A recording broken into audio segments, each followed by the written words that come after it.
যাকে যা জিজ্ঞেস করবেন দেখবেন বলবে আমি অমুককে ভালোবাসি, এই কারণে তার মতো করে আমি জামা পড়েছি। ও মেরে মোহতারাম, এবার আমি একটু আপনাদের বিবেকের কাছে প্রশ্ন রাখলাম, আপনারা বুঝে শুনে উত্তর দিবেন। আপনি শাহরুখ খানকে ভালোবেসে তার মতো জামা পরলেন, মেসি নেইমারকে ভালোবেসে তার মতো চুল কাটিং দিলেন, তাদের মতো জার্সি গায়ে দিলেন। আপনি আপনার বিবিকে যে ভালোবাসেন, বিবির চাহিদা পূরণ না করলে তা প্রমাণ হয় না। আপনার বিবি যে আপনাকে ভালোবাসে, আপনার কথা মতো বিবি না চললে তা পূর্ণ হয় না।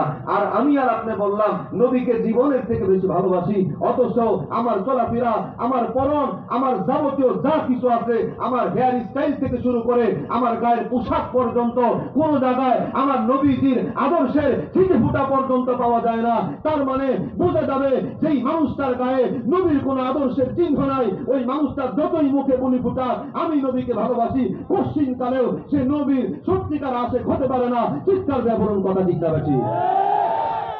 কোনদিনও সম্ভব হতে পারে না, কোনদিনও না। এজন্য ভালোবাসার একটা দাবি হলো ভালোবাসার মানুষের মনের মতো নিজের মনটাকে সাজানো। ভালোবাসার মানুষের যে কাপড় চোপড় যেমন ছিল ওই রকম কাপড় চোপড় পরে ভালোবাসি।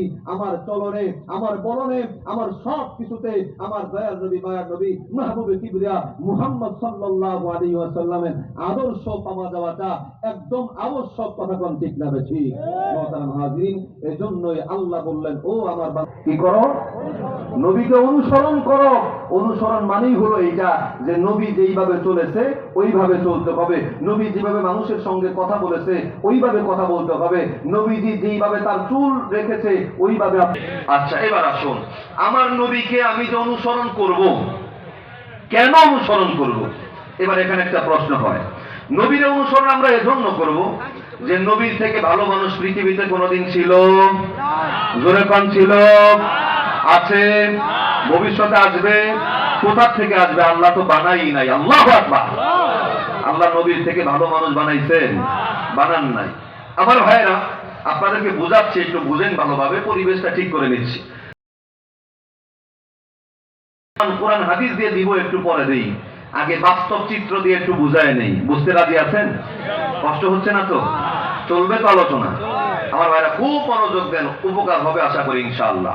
আমার ভাইরা, একজন মানুষ কতটা ভালো না খারাপ এটা যদি আপনি যাচাই বাছাই করতে চান, দুনিয়ার নীতি অনুযায়ী তিনজন মানুষের কাছে যেতে হবে। বলেন কয়জন?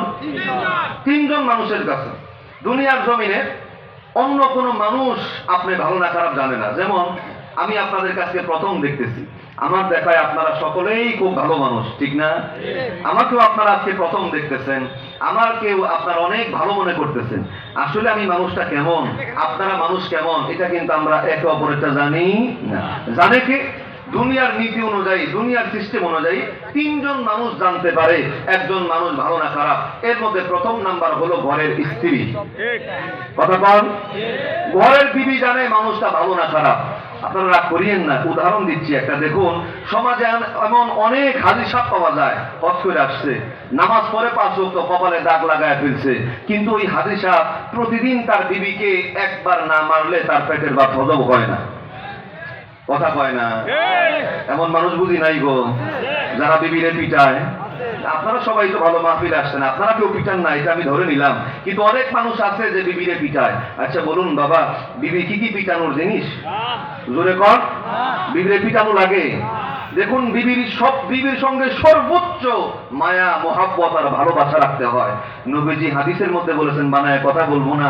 বিবির সঙ্গে যদি কেউ একটু মুস্কি হেসে কথা বলে এখানেও সওয়াব হয়। বিবির সঙ্গে যদি কেউ বসে বসে গল্প করে এখানেও সওয়াব হয়। বিবির সঙ্গে যদি কেউ একটু রাতের আধারে আকাশের দিকে তাকায় থাকে এরপরেও সওয়াব হয়। বিবির সঙ্গে একজন মানুষ, একজন স্বামী যেভাবে সময় কাটাবে ওভাবেই সওয়াব হবে। চিৎকার দিয়ে বলেন সুবহানাল্লাহ। আবার যারা বিয়ে করেন না আজকেই বললেন না যে হুজুর তো বিবির সঙ্গে তা ভালোভাবে থাকলে সওয়াব হবে, এই কথা বলছে, আজকেই বিয়ে করতে হবে, এই দাবি কিন্তু আবার কেউ করেন না, তাহলে কিন্তু আরেক অসুবিধা। আমার ভাইয়েরা, তবে মনে রাখবেন, বিবিকে মারা যায় না, বিবির সঙ্গে সর্বোচ্চ ভালো আচরণ আপনার করতে হবে। কথা বলেন ঠিক না বেশি? আমার নবী বলেছেন, যেই মানুষটা তার বিবির কাছে ভালো ওই মানুষটা আল্লাহর কাছে ভালো। চিৎকার দিয়ে বলেন সুবহানাল্লাহ। আমার ভাইয়েরা, আল্লাহর নবী দু জাহানের সরদার মুহাম্মদ সাল্লাল্লাহু আলাইহি ওয়াসাল্লাম বাবারে কতটা ভালো মানুষ ছিল। দুনিয়ার নিয়ম অনুযায়ী যদি আমরা জানতে চাই তবে আসুন।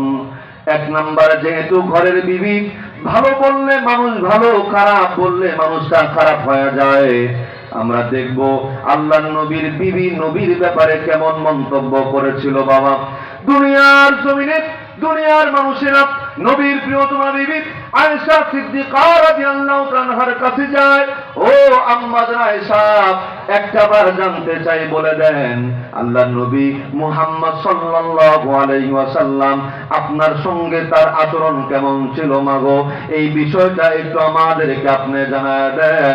আল্লাহর নবীর প্রিয়তমা বিবি আয়েশা সিদ্দিকা রাদিয়াল্লাহু তাআলা ডাক দেয়া বলে, রে দুনিয়ার মানুষেরা, তোমাদের কাছে কি কোরআন নাই নাকি?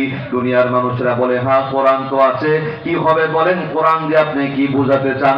আয়েশা সিদ্দিকা বললেন, কানা খুলুকুহু আল কুরআন, কোরআন যেই চরিত্রের কথা বর্ণনা করে রে, আমার নবী আমার প্রিয়তম স্বামী মুহাম্মদ সাল্লাল্লাহু আলাইহি ওয়াসাল্লামের জীবনটা যেন কোরআনের বাস্তব নমুনা। চিৎকার দিয়ে আওয়াজ দিয়ে বলেন না সুবহানাল্লাহ, বলেন না বাবা সুবহানাল্লাহ।